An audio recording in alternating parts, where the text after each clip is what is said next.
So I'm told with any vehicle, if you just relax, touch them gently, you can really almost like soul bond with the vehicle, and it will tell you a story.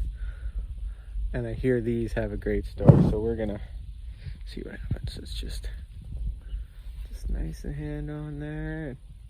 Back in the USSR.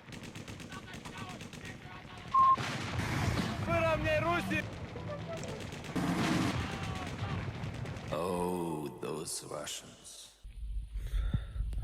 I have to go contemplate my life. Holy crap.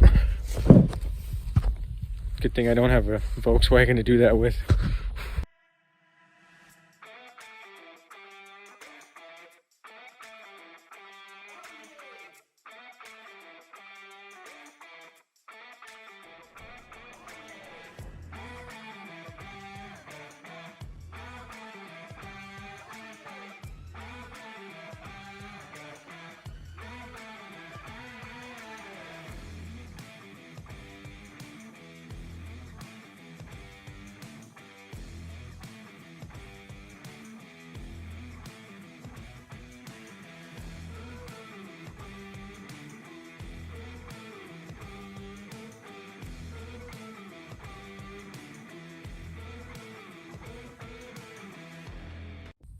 Guys, guess what? Guess what?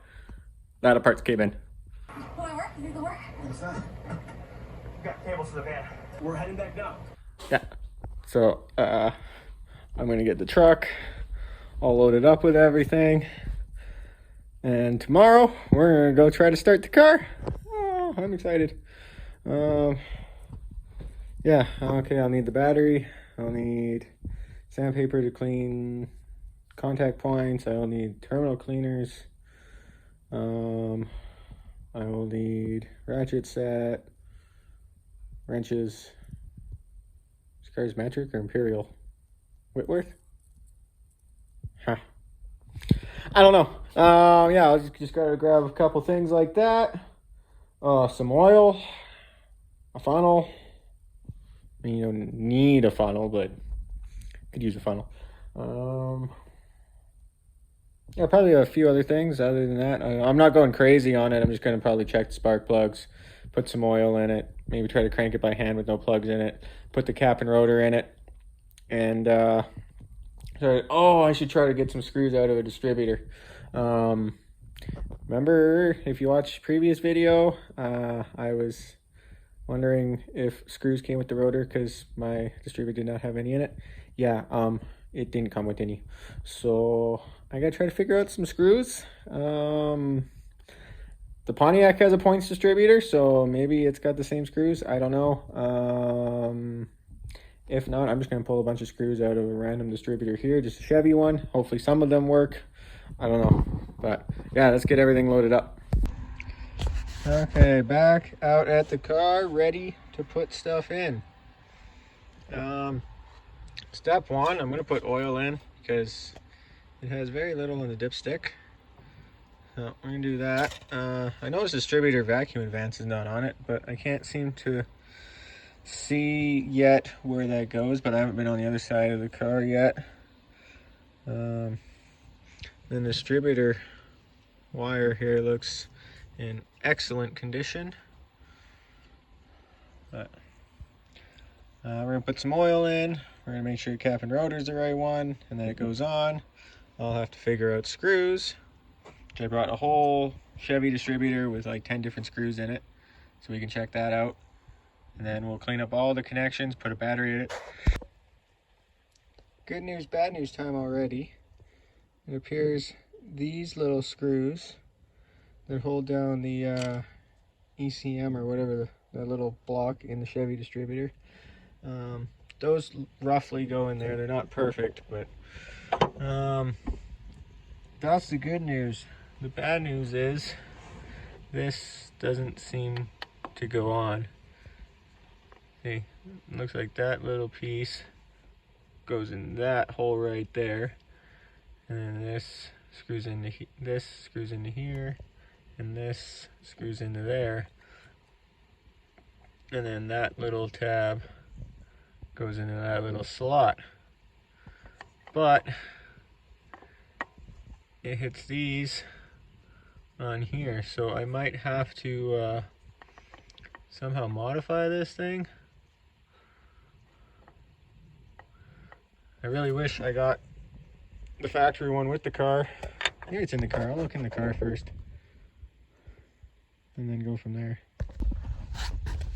Factory rotor was in the car, yeah. And that definitely looks wrecked.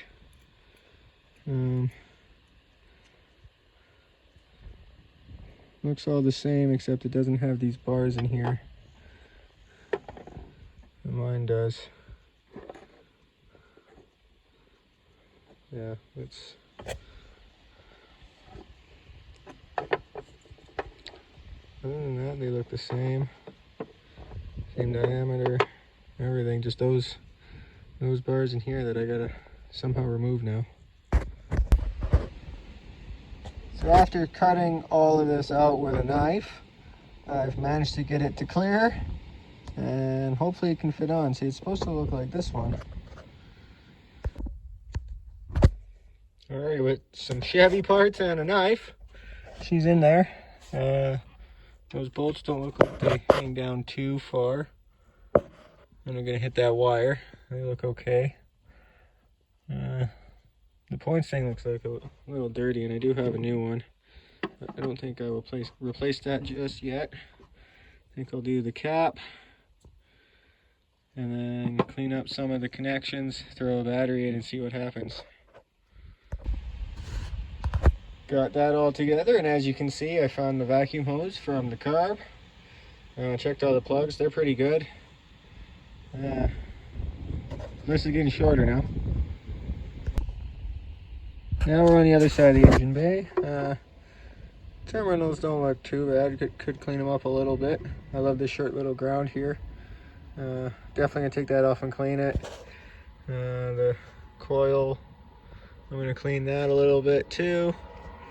And I think we're ready to see if she cranks. Everything up here is cleaned up. Got everything on.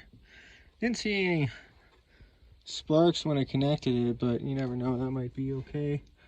But I'm gonna see if she's got any power. Go crank her over. If not, I'll have to find where the positive goes, hopefully down to the starter. Like a normal vehicle. I don't know how these little Russian cars work. Okay, got the ignition on and I got lights. It's a little tricky because I can't remember if I showed it before or not, but the ignition's kind of screwed. But I do have lights, so hopefully she'll turn on. Couldn't really film it because I needed two hands for this, but she cranked over. It was slow, but she did it. Okay, I'll try to film this.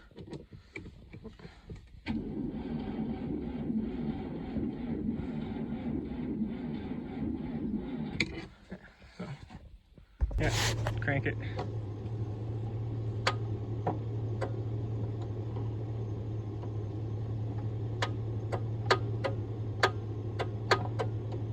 What the hell? What'd you do?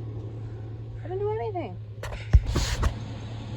So it was cranking over and then it just started ticking. Here's a starter in the back. I bench tested it. It spins slowly and doesn't return. So I think that's the old one that was replaced, but I'm still going to take this one out. It's kind of in a stupid spot. It's way down there, above the steering and below the exhaust. But I think once I get this heat shield that my ratchet's on off, it shouldn't be too bad. Looks like it's these 3 bolts here. And then I can hopefully slide it back and see the wires. Maybe it just needs a clean up down there. So after fighting to get the heat shield off, I managed to get in there and get to the wires, took the bolts off and pulled them off, cleaned them up, and put it back together. And now I heard sparks when I put the battery together. So now we're gonna crank it. You ready to crank?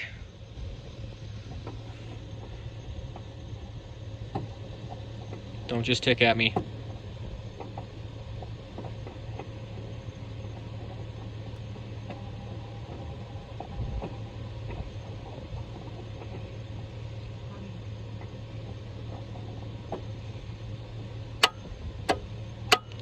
Damn it!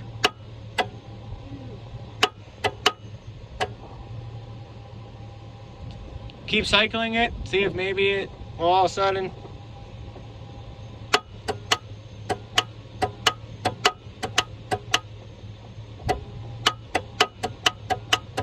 It's not even trying. Okay, stop. Well, the engine didn't seize after moving a little bit. It shouldn't. I don't feel like getting off the trailer and pull starting it, and I can't find the crank. So yesterday with the Lada was a little disappointing. I was hoping to get it running.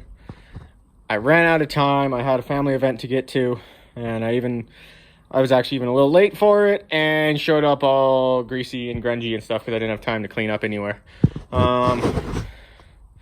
So yeah, I was really hoping to get it together. I don't know when I'll get to work on it next.